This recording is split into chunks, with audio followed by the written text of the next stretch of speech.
I was tying my cuff links when the phone buzzed. Not the nervous kind of buzz, the final kind. I read the messages once, then again. I didn't blink. I didn't argue. I didn't ask why. I wrote understood, and meant it the way a judge means silence before sentencing. They thought I'd learned my place. I had.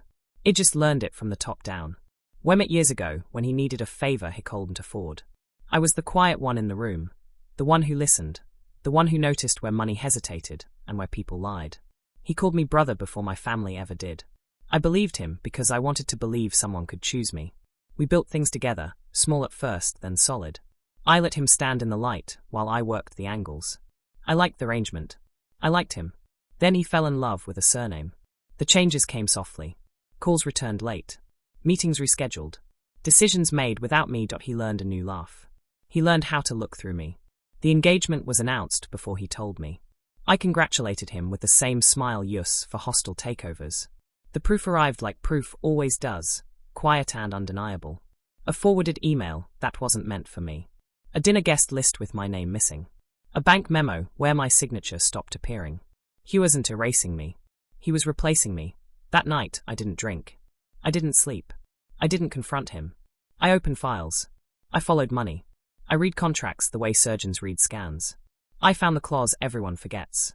The one about controlling interest during transitional financing.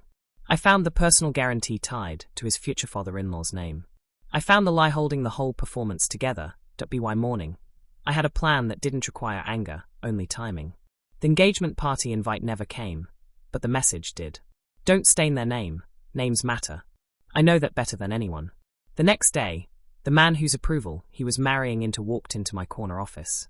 He looked around like he'd arrived at the wrong address. Leather chair, glass walls, city breathing beneath us. I didn't stand. Power doesn't rush. I spoke carefully. I always do when truth can bruise. I laid out numbers, not accusations, risks, not rumors. I showed him where his guarantee lived, and how it would die if a certain audit, already scheduled, found what it was going to find. I told him how easily money loses its patience with dishonesty. I offered him an exit that looked like wisdom. He asked who I was. I told him the truth. I'm the partner who kept your daughter's fiancé afloat. An hour later, the engagement was cancelled. I didn't call. I waited.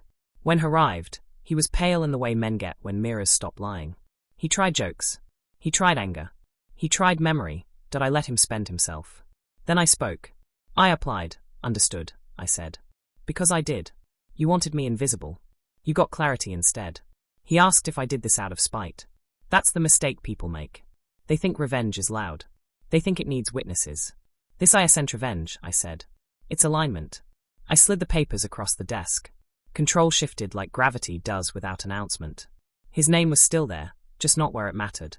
He looked at me then, really looked. Know your place, he whispered like a prayer gone wrong. Edo, I said.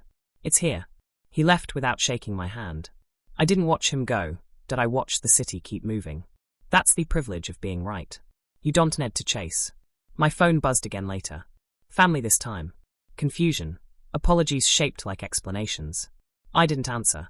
Silence is not punishment. It's boundary. I didn't win because he lost. I won because I stopped asking to be invited.